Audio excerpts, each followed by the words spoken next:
pain in my knees started probably 10, 15 years ago, or it started slow, and through the years it's gradually gotten worse. I have a lot of difficulty going up and down stairs.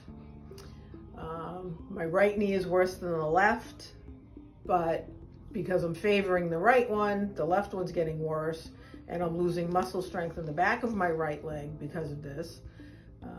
Going on long walks can be difficult, but I try. And since I'm a daycare teacher, going up and down off the floor constantly, I have to hold on to things to get up and just getting down, and I have to be very careful how I move. On a scale from 0 to 10, what would you say your average pain level is? It varies depending on the activity. If I'm going up and down stairs, I'll put it right up at about an 8 or a 9. If I'm on the floor trying to play with the children, it can be down around a 3 or a 4 until I go to get up, and then it jumps back up to 6 or 7. So it just varies depending on what I'm doing.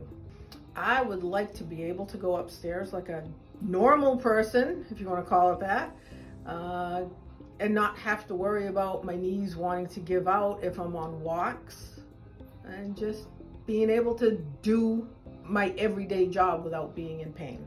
Good. That's a good goal.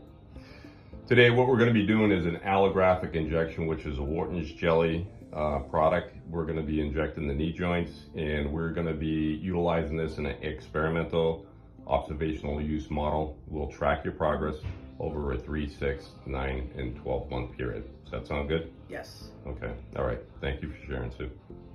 Sue, you just had your first injection. How was that procedure?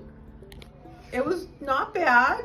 Slightly uncomfortable with a little bit of the pressure of the serum going in, but it wasn't bad. The needle, not too painful. Okay. And now it's done.